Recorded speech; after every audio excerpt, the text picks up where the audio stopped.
All right. Well, hello, folks, and welcome to another episode of the Decentralized Real Estate Podcast. With us today, we have Nico Valdez, and I'll let him do a brief introduction and discuss what is going on in his world. Yeah, how's it going? Thanks for having me, Brendan and Isaiah. Excited for what you guys are doing and excited to be here. A little bit about me. I went to the Naval Academy for 2 years, played baseball there, left the academy, took a gap year, got my mortgage license, caught a little bit of the end of the refi boom. So I have a good little background in buying properties, facilitating the purchase price, and getting homeowners into homes, specifically their first time owners. As we all know, the rates went up. I wasn't a seasoned loan officer, so I kind of got phased out, and I decided to go back to school.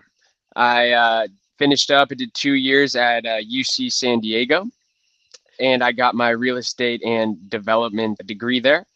And during that time is when I discovered the power of AI and just, kind of optimizing my work schedule, my school schedule. And that is, I just graduated 3 months ago. And now I am working for my own little company on the side, Aspiring Scenes, and the big boy Diversity Fund, where I'm the data and AI specialist there. Nice, man. That sounds super interesting. I have the most questions about the AI and, how you use it and what AI are you using, which one, walk us through some of that stuff as much as you can, of course. Yeah, of course. So it's a very ambiguous role. Like there's not one direct thing that I'm doing. What I've found that the most utility I have for my company and the people that I work with is that they just don't know enough about it. They don't know how to interact with it. They don't know how to prompt it as well. So I really have my hands in everything. People come up to me and they say, hey, this is what I got for this project. These are the scripts we're using for our calls. This is what our copyright team came up with. Can you run it through your system, your AI? OpenAI is usually the main one, right? To just see if there's any way, any tweaks that we can make to make whatever their project is better. So usually we're doing A/B testing. It's what our team comes up with, and then the B is what I come up with AI, and we test those two. Nice. Yeah. How do you guys use AI? Oh, I mean, I think similar to you, right? Like it's really good for improving the stuff that you write. Definitely blog posts are a big one that is, one, if you're writing a blog post from scratch, it takes a lot of time. And, I'm sure you have a very long and knowledgeable like tab essentially with ChatGPT, right? Oh yeah, ton of folders. Yes. Yeah. I mean, it's really good because it remembers all that stuff that, you kind of train it on and, ask it something and it gives you something great. So, exactly. Yeah. The biggest thing that has helped me is asking it to ask me questions. So like I'll type out the prompt and then I'll say like, this is what I'm trying to accomplish. This is the desired output that I want. Before you generate me an output, what other questions do you need to know? What other information can I give you to help you create the best output possible? And that has been a game changer for me. Dang, that's a really good one. It's a hot tip. Yeah. That's my little tip. Yeah, dive a little. I want to dive a little bit deeper into like what are some questions? Like, give us an example, because like that's the first time I've heard about it. To be honest, I'm pretty sure me and Brendan are both in the same boat. Like, that's pretty interesting.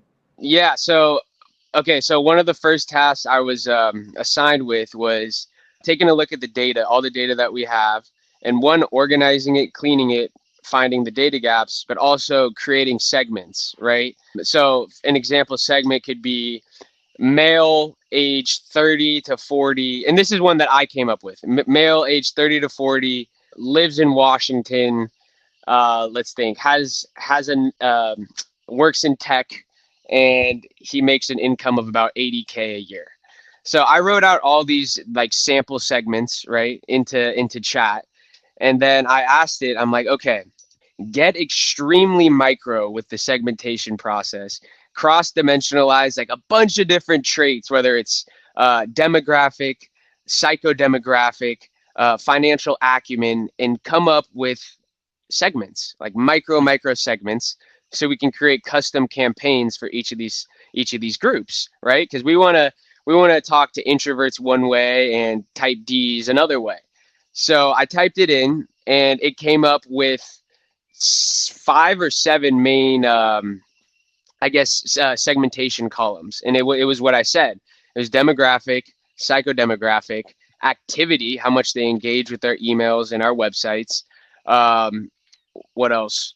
It was, what was my other ones? It was financial acumen, and one that I didn't even think about, which is very hard to get. It was liquidity.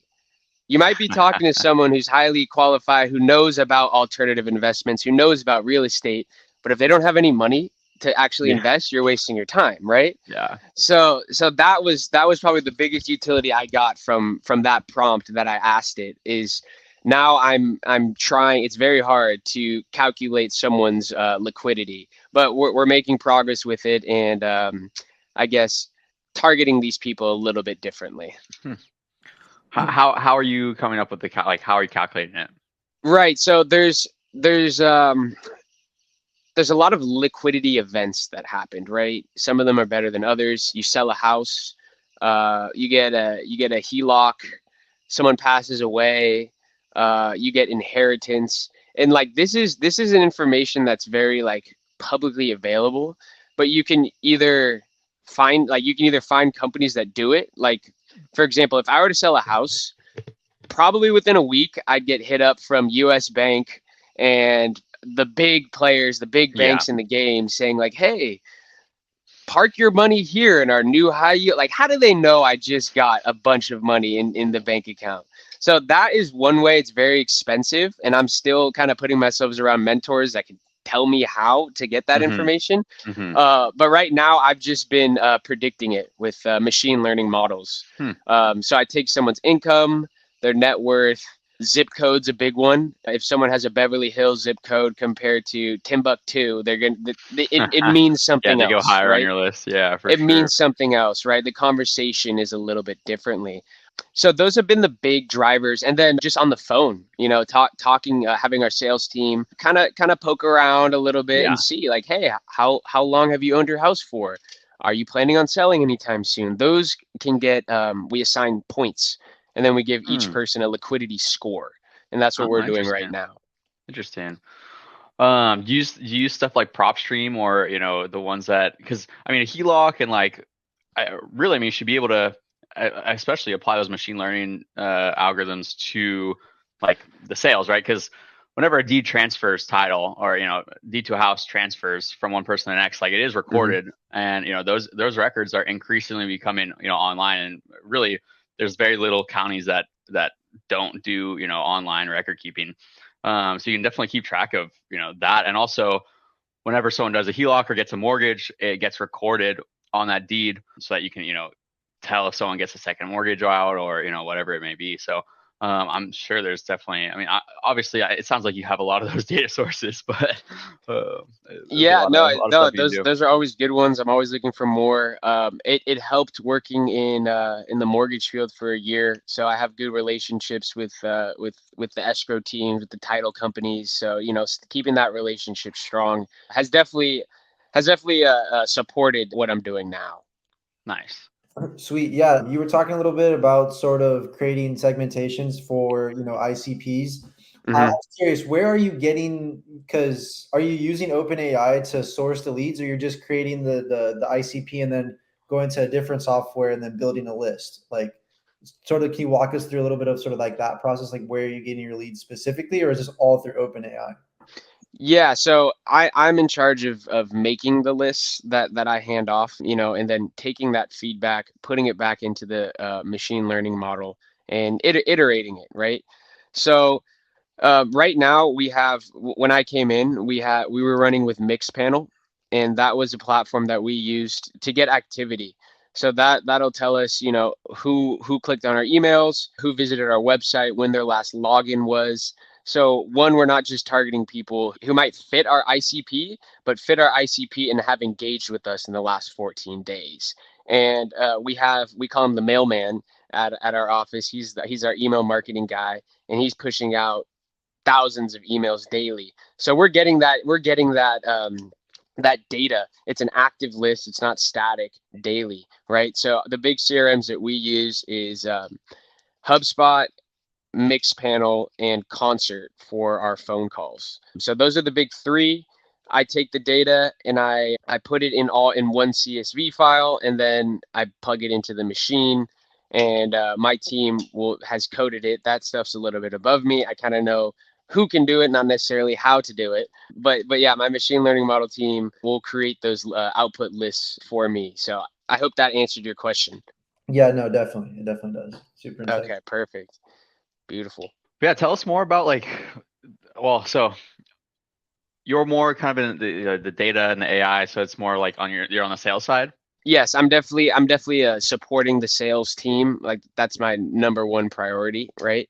Is supporting the sales team in any fraction I can. But anything from we do weekly board meetings, right? With our shareholders, right? So I'll also use AI to create the pitch decks as well. So that's something that is definitely expedited with AI, right? Gamma is a big one. What else? We use Figma. I mean, that's not really AI, but I think they have an AI integration coming in. I wouldn't But be yeah, surprised. Gamma is a big one that we use, and then if not, I could just send it off to my design team. It's really cool working there because they let me use my team from Aspiring Scenes to kind of outsource some of this work that we do, and they have been fantastic, just staying on top of the ball, and especially with time, they get everything back so quickly, and it helps that we're globally located, so I feel like I get to optimize my time because I get my 12, 14 hours in the day, and then I go to bed, have a little assignment for them, and when they wake up is when I go to bed, so they can handle that. That's And then nice. it's just a trade-off of, we call them homework assignments, right? Each morning we will see the homework assignment, and before we go to bed, we assign a homework assignment. So it's been great outsourcing some of the work and having my team all over the place. Nice. Tell us more about that. Aspiring scenes. That sounds like so it's VAs overseas that do what? Exactly. Yeah. So my VAs will help me with pretty much everything in some fraction that I do. I can't do it all alone, right? So some of them are in Florida, some of them are in India, and one of them is in, I want to say, and one of them is in the Philippines, right? And I've been working with them for the last 2.5 years, and we have done everything from website builds, Meta ads, Google ads. I guess marketing, we'll call it marketing. The big one we did for a while was we were doing 3D renderings. So when these big skyscrapers are getting built up, the developers have to raise a lot of money for them. Mm-hmm. And the old, or I guess current approach was, you create your pitch deck, your pro forma, and you go capital raise. Yep. And I had this idea, and I was like, what if we could give them something more? What if we could have them see, feel, and walk and really enjoy this experience before it's even built? Because you can look at blueprints all you want, but if you Yeah. can't feel something, like it's not the same. So we would use Lumion, we'd use SketchUp. Those are a couple of the big ones that we use. AutoCAD, and we would go in and make their designs fully immersible, and they could put on Nice. the Meta goggles and just straight up walk around their building before it's even been developed. That's really Um, nice. yeah, it was awesome. It was very rewarding. That's what I ultimately want to get back to. I just gotta, make my little pot of gold, right, and continue to Yeah. build that, and then I want to get back to actually me being the developer behind these big projects. I mean, it's time consuming, that's for sure. And the more you can do to delegate, it really helps out.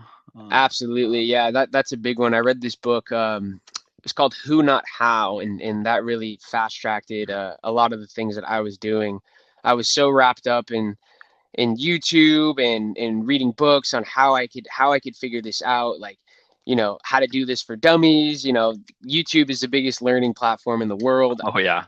And then this book is like, instead of focusing on the how, why don't you find a guide and find your who?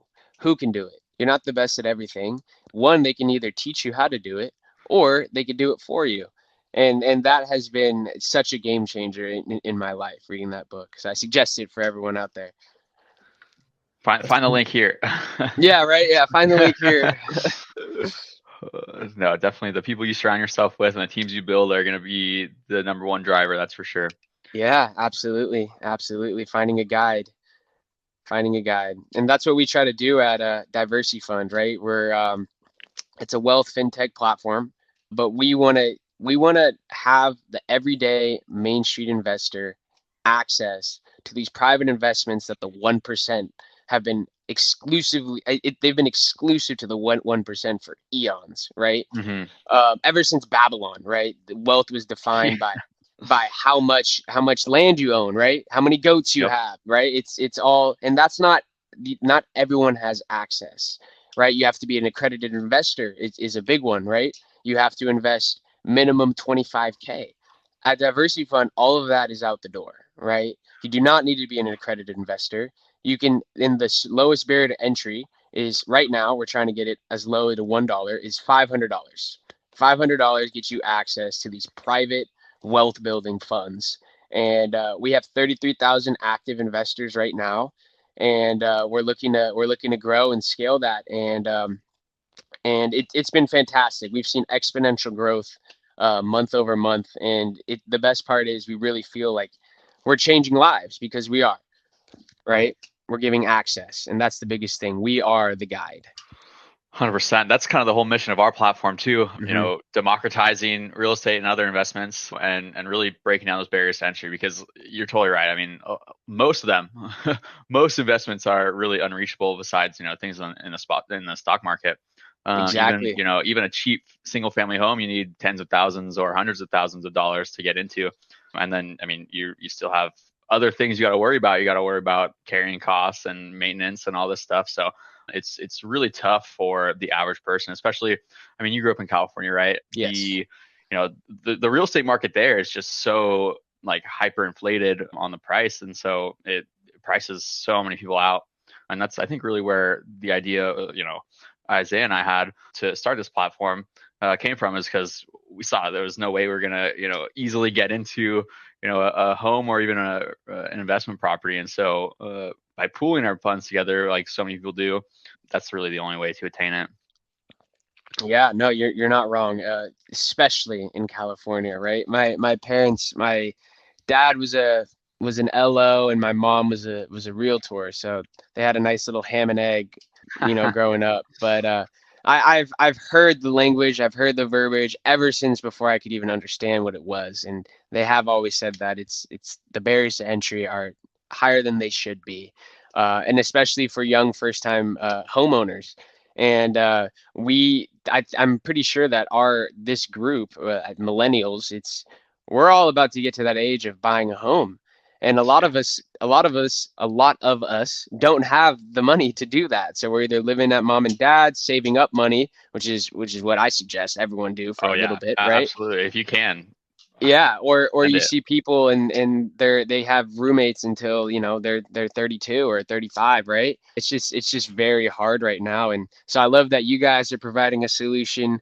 We're providing a solution. That's why I wanted to jump on this podcast and talk to like-minded people. So this is awesome. Absolutely. I did have a follow-up question. I was curious because you've been working for Diversifund for a little bit. What are some noticing trends that you've noticed while working there that maybe like, caught your eye? Like, well, I didn't notice that, or maybe that reconfirmed something that you already thought was true. Can you walk us through a little bit, maybe the trends that you've noticed while being there? Yeah, that's a great question. So just to make sure I understand it right, you're asking what have I noticed that I didn't necessarily know before, and like I kind of had the aha moment, right? Yeah. Okay, let me think.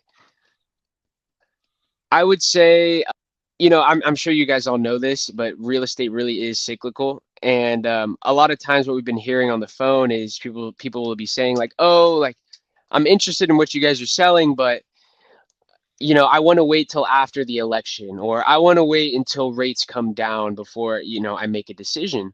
And in times of uncertainty is when the 1% are making all of their wealth and all of their money, right? So I understand why they have that skepticism, but it's also taking the time to one, I had to educate myself too on this because I thought the same thing for a long time, right? But it totally makes sense when there's no one buying. The people who are buying are the big three, the Vanguards, the Black Rocks, it's those guys, and they have a grip on this country right now. And surprise, surprise, when are they buying all of their stuff? During financial downturn, right? So that was a big moment for me to realize, hey, like the time is really now, right? Don't necessarily wait until it's roses and everything is perfect, rates are down, right? Because then competition gets super high, right? And the funny thing is, the people you end like those people when they like, okay, rates are low, let me go buy my first house. The people they're buying these homes from are the people who bought during the downturn, the Blackstones, right? The big three. Yeah, no, 100%. I'm really glad you brought that up because right now, obviously, we had a long period of really, really low interest rates.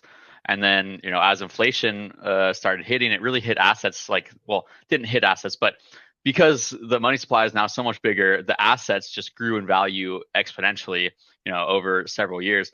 And, when you say people are waiting for the interest rates to drop, it's like, if you can come up with a cash, especially if you can, buy an investment in cash, once the rate comes down, tons of buyers enter the market, and then you can sell them, like you said. And we're even seeing like kind of a disparity right now. There's almost two like economies. There's one where people are very sensitive to the interest rates, and ones that aren't, like you said, the big three. So the ones that are buying the big three, or for however many people have a lot of stockpile of cash, they're able to really, really capitalize. People are waiting for rates. Obviously, rate sensitivity is a thing, especially for the mom and pops and people that don't have the cash to buy a property in full, and you'd be really, really sensitive to those interest rates. Yeah, absolutely. No, I was just going to say, speaking of rates, I'm pretty sure you guys might have heard it or not have heard about it on Friday with Jerome Powell sort of speaking at the conference, right? Where sort of, giving the idea of like rates are going to come in September at the FOMC meeting, I'm pretty sure. So give us a little insight, Nico. What do you think is going to happen sort of in the real estate market, maybe with the VersaFund, maybe just overall, if rate cuts do happen? What's your take? Yeah, so right now, my take is that this excitement is going to spark maybe a little bit of a buy boom, right? Maybe not a big one. People are still going to be on the fence, or maybe they start saving now because they know that this rate cut will lead to more rate cuts, right? For at least us at DiversiFund, we have been blitz scaling, trying to raise as much money as possible because we want to buy the moment these rates drop, right? Because we have Fund 4 that's about to close. And why is it about to close? Because we know that these rates are about to come down, right? And we don't want to get it when everyone else is buying. We want to we want to fill Fund 4 with our assets. We have a couple right now that we bought during this downturn, but also fill some with some that are with these new rate cuts, right? But we want to do it immediately, right? And now that this has been announced, our goal is to do it like right as like the day the rates get cut, like, okay, Fund 4 is closed, right? We're done. We've bought all of our assets already. Damn, that's pretty exciting. I mean, granted, the next meeting is literally in less than 30 days. So that means you guys are literally with, your finger on the trigger about to pull. It's pretty exciting. We're about to pull. Yeah. Yeah. Fund 4 is almost about to close. So yeah, we're working on filling it, right? And we've been doing a great job just trying to get our word out there, whether it's referrals, socials, PR, influencer marketing. We've really been trying to scale, and our sales team has been doing a fantastic job just educating and really giving people the opportunity to build a legacy, because the big word that no one can use is guarantee, right? We can't say we guarantee this percent or that percent, right, for compliance reasons, but we do offer a clawback, right? So if we're not making 7% year over year, right, our funds usually last 3 to 5 years before they exit, and we pay out our the people who invested in the fund. If we do not have that 7% year over year, so 35% growth, we pay you guys the difference, right? So it's as close you can get to saying the G word as possible, but that is our little clawback incentive for everyone. I did have that's pretty cool. That's pretty cool. I did have a follow-up question here because I noticed that you guys are focused on multifamily properties across the US. What are some cool markets or hot markets? I know I went to school with somebody who's in Utah, and I don't know if that's a multifamily market or just a market in general. What are some like key states, maybe cities that maybe might be hot right now? And then two follow-up questions that will probably heat up as these rate cuts are coming. Yeah, you want to dive a little bit into that? Yeah, so we don't necessarily chase like specific areas. Like, I heard Illinois is doing fantastic right now. Utah is another one that I've heard. We have our pro forma specialist. I don't really see him too much.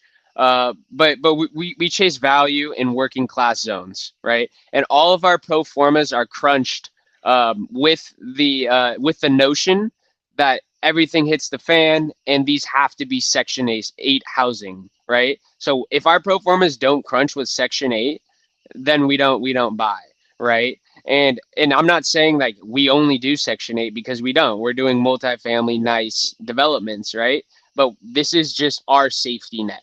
If we had to, would it work? So that's what we kind of use to determine if and where we buy, right? So I know recently we just bought one in Texas, closer to the border. I think it was in don't quote me on this. I think it's like Amarillo or some Armadillo, Amarillo, right? Yeah. And that one was great because we were able to build a couple more doors there. We put in a pool, and we just got a picture about 2 weeks ago of a nice, beautiful family enjoying the pool in the summer, and we were able to provide them that. Our investors were able to create housing for these working class Americans, right? So it's you scratch my back, we scratch yours. Let's all make some money in the process as well. So this is really, I'm becoming a product of the product. I feel like this is God's work in a fraction. So it's been fantastic. Yeah, it's wonderful to see the fruits of the labor pay off, man. Yeah, absolutely. That picture was amazing. So, I mean, duplexing up or fourplexing up? Like, what do you guys focus on? Yeah, so we like to the cool thing about Diversity Fund is we're so agile, right? We're in real estate right now, specifically multifamily, right? Not too many duplexes and fourplexes. We're going for the bigger boys, right? These are big complexes, apartment buildings. But the cool thing about us is we know that real estate, it's good right now. It's a great way to make money, but we don't want to be handcuffed to it, right? So that's why we try to stay away from advertising. We are a real estate fintech company, right? Because in 5 years we could switch to crypto or to something else, right? The vehicle we're using in our funds happens to be multifamily real estate right now, but we are not handcuffed to it at all. That is just what the founders and the people we brought in have their expertise in. Yeah. Nice. Let's see. Follow-up question on that. So you brought up pitch decks a couple of times. You said you use AI for pitch decks. Can you walk us a little bit through sort of like what goes into making a pitch deck? What's sort of the common theme for pitch decks? What works really well? What doesn't work really well? Can you walk us through sort of, your views on pitch decks? Sure. Yeah. So it all comes back to your client, who you're speaking to, who you're pitching it to, right? You need to have a hook and you need to have your what, why, and how. Like, what are you talking about? Why are you talking about it? And how does it help you? And, kind of testing around the order of that, right? And it goes back to psychodemographics. At some point, I would like all type Ds, I, S's, and C's to be in a specific group getting specific pitch decks, right? Based on how their brain works. Are they right? Are they left brain? Because some people are more visual, as you know, analytical, or some people just want to hear your story, right? Some people, when I start talking about fintech and democratizing real estate, it's just right over their head. They want to know what experience Nico has. Like, why should I give Nico and his team money? They want faith that we can bring this to fruition. So the crux of pitch decks comes down to who are you presenting it to, and what do they value, and it's always testing to mix up the groups, not only the pitch decks, but the people you're putting in these groups, right? And we have I want to say, how many groups do we have right now? Our advisory board, I think it's 8 groups of 20 each, and we meet with them on Tuesdays, one every Tuesday, one every Wednesday, and one every Friday of every week. And we're just constantly getting feedback from these groups, rolling out ideas that we want to implement and then doing it the next week. So they see that we're actually making these changes, right? We're big on getting feedback, and that feedback, what we're showing them is the pitch decks, right? The pitch decks is hey, this is what we're doing. This is who we have doing it, because that's just as important as the content itself.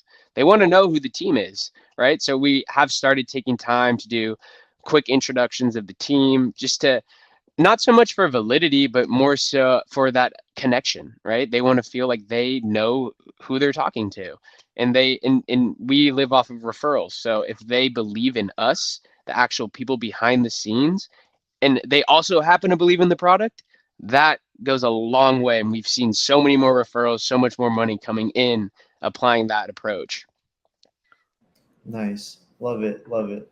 Brandon, you got anything? Or Yeah, if I could, can we take it back to UCSD and your schooling around, construction management in that realm? Yeah, so it's pretty cool. I totally jumped on this major. So from the Naval Academy, I was studying quantitative economics, right? A lot of math, a lot of numbers, a lot of charts, great stuff. Then I got into mortgage, help people get homes. But I was thinking, I'm like, man, I know how to qualify people and get them money to buy their first homes. I want to do it for myself, right? So I applied to UCSD, only UC school that has real estate and development major, and I fell in love, right? Um, it might not be the sexiest of majors, but the pro formas, those are fun. They are so satisfying when you Oh, heck make yeah.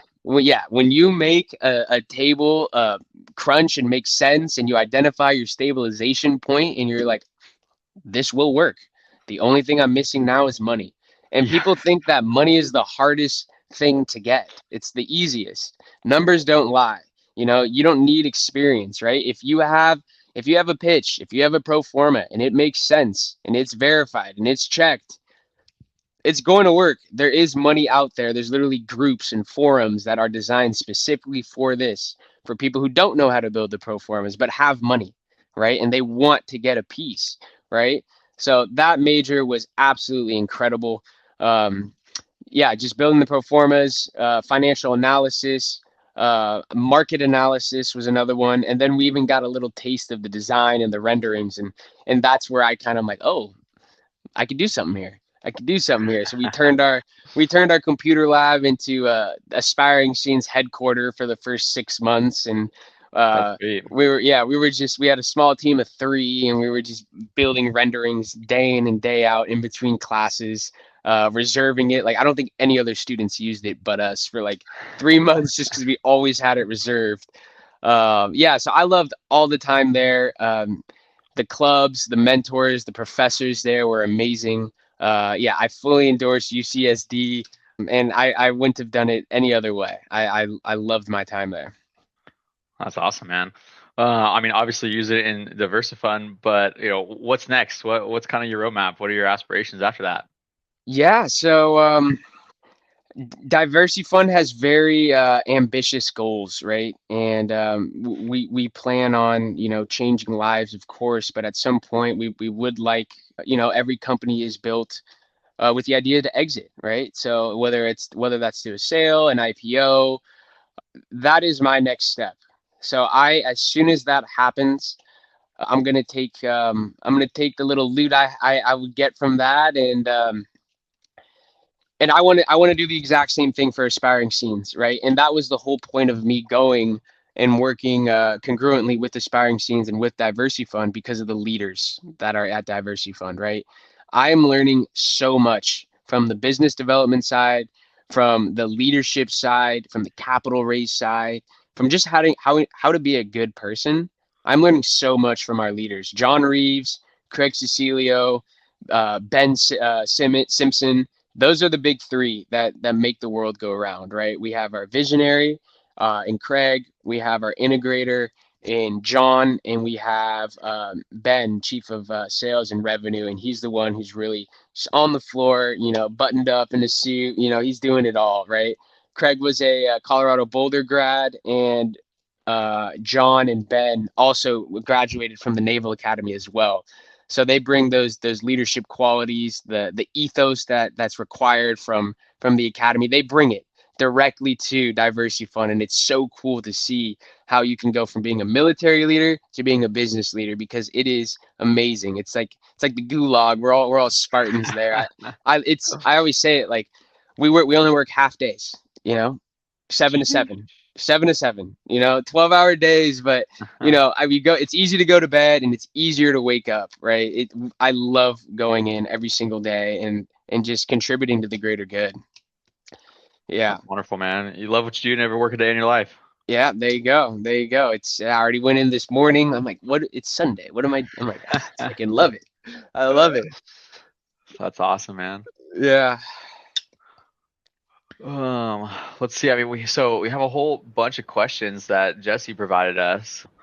I think we've covered a lot of it though, actually. We did just naturally just talking about it. Yeah. I mean, that's how these work, right? That's how these work. Absolutely. Natural conversations. Absolutely. Here's one. We're going to go a little more philosophical. So, on LinkedIn, you mentioned a commitment to continuous learning and growth. How do you integrate that philosophy in your daily life? Yeah. So, I believe it's the continuous chase of living, learning, growing, and giving, right? So, or learning. So I love reading. I love watching YouTube. That's how I start my days, right? It might be a little bit zen for a little bit for some people, but I love reading, whether it's relationship books on how I can be a better person to the ones I love, whether it's learning something new like a machine learning algo, or it's just even a fictional book, right? You could still get stuff from that, right? So I walk to work every day, so that like 10 minutes is what I need, right? I start a little audiobook, so that's learning, right? I love learning and I'll never stop. And once you stop, I'll be in the ground 6 feet under, right? That kind of covered loving a little bit. I love to love, right? I love giving and providing, and the more, I guess, resources you have to be able to give, it helps, right? It helps. We can't lie to ourselves, right? Growing, always committed to my health, my brain, my body, and giving, right? I love, like I said, I love making people smile. I love giving. I think that's my number one love language. Yeah, so that's kind of like my little mantra, just continue the continuous pursuit of loving, learning, giving, and growing. And I think if you could check those boxes every day, you're doing something right, and you'll get better every single day. Heck yeah. 100%, 100%. I did want to bring up one thing. You mentioned a book earlier, Who Not How. A little bit of a fun question here. If you had to name your top 5 books, what would they be? Ooh, my top 5 books. Okay, that one is definitely up there. There's gonna be no order. There's gonna be no order on these, right? I would say E-Myth Mystery is definitely up there. That's a great one. I think every entrepreneur, business owner should read that one. The Richest Man of Babylon. I'm sure everyone's checked that one off, but that was one of the first books that I read. So we have 3 so far. We got to go with, what's another one? I'm big into relationships, like I said, and one of the books I'm reading is right now, it's called Bottles: How to Attract Through Honesty. So that's a great one that I'm about halfway through right now. And the last one, I would have to say, I feel like I gotta go with the Bible. Just gotta give God His glory, right? You can't not say Him. So those are my big 5. Right? Those are good. Those are really good. I'm glad you brought up the E-Myth Mystery, because I actually read that book, I think, last month. It was a really, really good book. Couldn't put it down. I was like thinking maybe I'll give this book a shot, and it actually turned out to be really well. It's dense. It's a dense one. Yeah, it is, but it's honestly a really easy read. It's really not like, it's very interesting because it's broken up into multiple chapters, and it's going over a story of actual relating to a person and their business. But there was one book I did want to shoot a recommendation, if since you're in a reading. I just finished reading. I couldn't put it down. Ego is the Enemy by Ryan Holiday. He's yes. Yeah. It's a really good book. I literally could not put it down. It's it's a really, really good book. Basically going over stoicism in depth, and it's a really good read. Yeah, I'll definitely have to check that one out, man. I'm always looking to add to my my collection. Is that one you think I should get a physical copy of, or is Audible will do the trick? Because Um, there's some that you just need yeah, to hold. I would say physical copy because this is Okay. probably a book I'll give to my brothers if I'm being honest. Like it's like Meditations by Marcus Aurelius is what I'd give to my brothers. This one is another one. Yeah, it's definitely a book that you'd want them to read because it's really about like just killing your ego, right? It's like doing good for others, Hmm. modest, being humble, and you really never stepping outside of line of being. It's okay to be ambitious, but like within checks and balances. Uh, Right. You need to control your ego because ego is also healthy too, having the right amount, right? Like you don't want to be too egotistic, but also like being able to identify what your ego is very important. Yeah, yeah, I would definitely recommend it. It's a great book. But yeah, that was my question. That's my question with the interview. Yeah, no, appreciate it. Thank you. I'll check it out. Well, Nico, you got any questions you want to ask us? Yeah, dude. So, I always hear, the word blockchain, blockchain, blockchain, and I'm not too familiar with it, maybe more than the average person, but I wanted to just kind of know how you guys are integrating it and what I should be looking for because I think it's inevitable that everything goes onto the blockchain. And one, I want to be prepared, and then I want Diversity Fund to be prepared as well for when that time comes. Yeah, absolutely. I mean, we'll try to peel back the onion because there's so many layers to blockchain, right? Like, crypto obviously got started with Bitcoin for the most part and has just continued to progress up. And we've seen the crypto boom and a bust, and we're kind of in the middle of another sort of boom. And so really the draws to blockchain is the instant settlement or near instant settlement, the immutable ledger. So you can't fake transactions. And those are two of the ways we're really using it. Obviously, there's tokens and how they're joined together using blocks. And so, obviously, we're tokenizing real estate, putting this information on the blockchain on XRPL to be specific.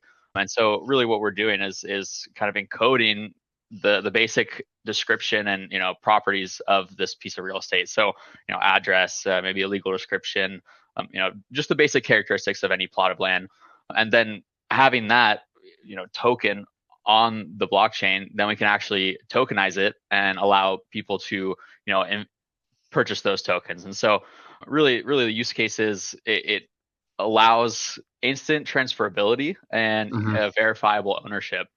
And those uh, tokens would be backed by the real estate that you guys purchased, that physical asset, correct? right, Okay, exactly. got it. So kind of the decentralization slash tokenization framework, it involves a Wyoming DAO LLC. And so Wyoming has been one of the pioneering states in like Web3 legal structure. And so obviously maybe not at the federal level, but at the state level, it's you can basically sell securities from a Wyoming DAO LLC. Like any tokens that you sell are not considered securities by the state. And so it's kind of just laying that framework, and hopefully it reaches the federal level. Obviously the legislature that is governing Dodd-Frank and all this, they're honestly just really new. For thousands of years people have been able to invest in others with really no limitations. And then back in the Great Depression, and see it in several other times in history, but the Great Depression, there was just a lot of things that kind of went wrong with that. And so that was kind of when these acts started coming about Yeah, and almost really 100 years regulating it. ago from the Great Yeah, Depression. yeah. And so when you think about it, 100 years and history of thousands of years, it's really they're just too new. And so obviously Diversity Fund and ourselves, there's a lot of legal things we have to navigate. And so the Wyoming DAO LLC holds the title to the property, the deed, and then what we tokenize is that DAO LLC.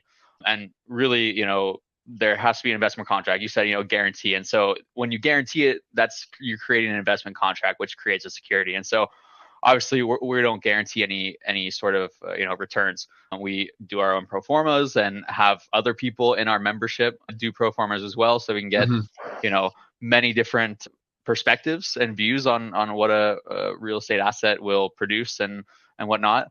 And really we're engaging our community to find deals, vet them, even complete tasks, if they're local, to really improve and increase the value of those. So there's tokenization and then also decentralization. And so staying very far away from the return by the work of others. So, you know. Yeah. Yeah. As soon that was all great information. As soon as this becomes, I guess, federally regulated, right? I think we'll definitely need to have a talk with Yeah. Diversity Fund and you Yeah. guys to see how we could streamline our transactions with blockchain, right? And give access to those people who only have a phone in Africa, right? Because isn't that like the crux of what it would be? Yeah. Yeah. Yeah. No, definitely. You know, we still have the same, or I guess we have to meet the, you know, SEC guidelines. You know your customer, anti-money laundering, you know, registration, all this stuff. So there's a lot of pieces to that puzzle, but I lost my train of thought. I guess I was going to say our platform. So, you know, we're in the testnet development right now. So very much like a beta at this point, but, you know, definitely a lot has come in the last couple months. So we're very excited to continue and really push towards that MVP. So getting pretty close. Yeah, and if you're watching this, sign up. Yep. Sign up. join now because we're launching Q4. So the time Yeah, is absolutely. Click the link in Yeah, yeah, right here. right here. You know, I don't know where it's at, but click it. Sign up now today. Yeah, But, yeah.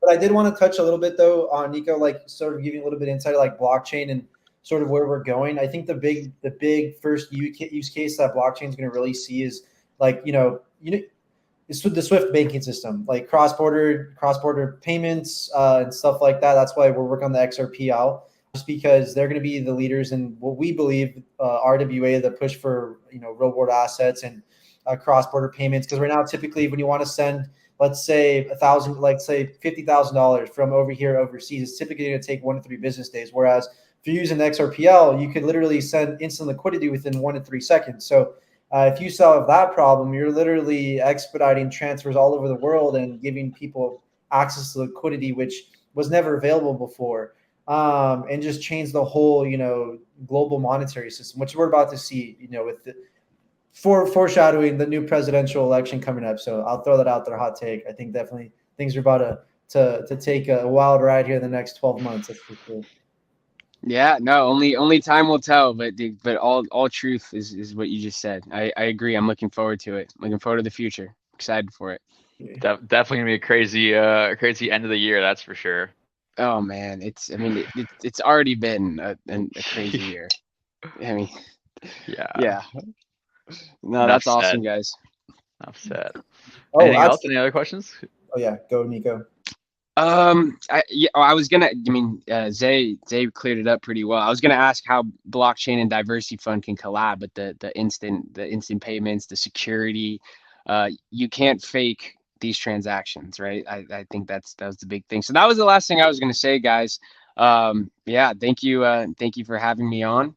I really appreciate it. Appreciate your time, and I'm excited for DeRE. I'm excited for diversity fund, and I think time is on our side for our endeavors, and I think we're all going to make it, and we're going to have exponential growth this next year. So I'm looking forward to it.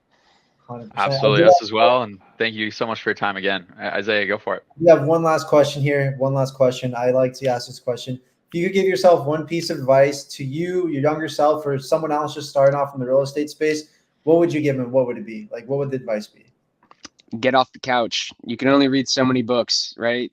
Get off the couch and actually go do it, right? Even if you don't actually buy the property, go write an offer, right? You could always pull it. Like, go write an offer. Just see if you would have gotten accepted, right? Go do it. Get off the couch. That's my advice. Hell yeah. Some wise words. Love it. Yeah. Wise words from Nico. Thanks. Yes, sir. Thank you guys. Appreciate your time. Have a good rest of your Sunday. Yours as well. Take care. All right.